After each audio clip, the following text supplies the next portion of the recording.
It's on this issue of gay discrimination for or against gays. Okay, so we got this court ruling which you can agree or disagree with, but nonetheless, sort of a win for liberty at some level, in some way. Just only in the sense that people have greater freedom of association. So immediately, 2 days later, the New York Times has an article about gay leaders are now taking the next step, which is to ban discrimination in housing and employment, against gays. Okay, so we go from free association to taking away freedom. This is the way it works, bouncing from one to the other. And what I attempt to do in this article, which I think will be published by Feed probably tomorrow, is give a consequentialist sort of argument. Not just that, okay, we have property rights, we have freedom of association, people have a right to discriminate if they want to. All that is true. The problem is that, apparently that argument doesn't persuade anybody, or it doesn't matter anymore. So I tried to explain why we need freedom of discrimination to be active and alive, so that the consumers who want to base their purchasing decisions based on their own personal values can have choices and see, okay, here's a business that hires gays, that gives same-sex couples health care that whatever is gay friendly, and you want to support that, then you can.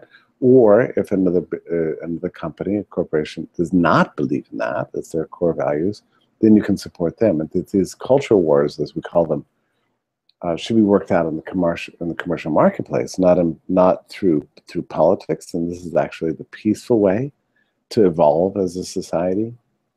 But that the right to discriminate is essential to all sides, because it provides information that you really absolutely need. I gave a specific example in my own case. I mean, and I'll let you read the article, but I wanted to bring a friend in from Shanghai to stay at an Airbnb, and the person I contacted was very suspicious. He didn't like the fact that my friend was from Shanghai, and he asked a lot of questions about his ethnicity, his religion, his place of origin, and so on. Questions I found just frankly annoying. So I canceled my reservation, or canceled my request there, and took what was actually a very high-dollar contract for a week-long stay to a person down the street who immediately picked it up and won. Well, I guess my point is that I'm not unhappy about the guy who discriminated against my friend because he was from Shanghai. That's his right. It's his home. He can do what he wants. But I can also do what I want as a consumer. And I wanted to reward the other person for jumping at the chance to take my friend in. Well, the way that played out, you have to have the right to discriminate. Otherwise, I'm not using my dollars well. And the truth about people's values and their outlook on life is not revealed in a way that informs me as a consumer about my best possible spending decisions.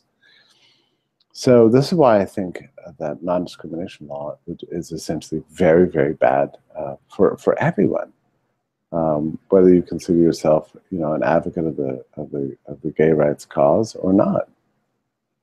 What we need is honesty and truth-telling in commercial relations, not law that covers covers up all human motivations and makes everybody look the same.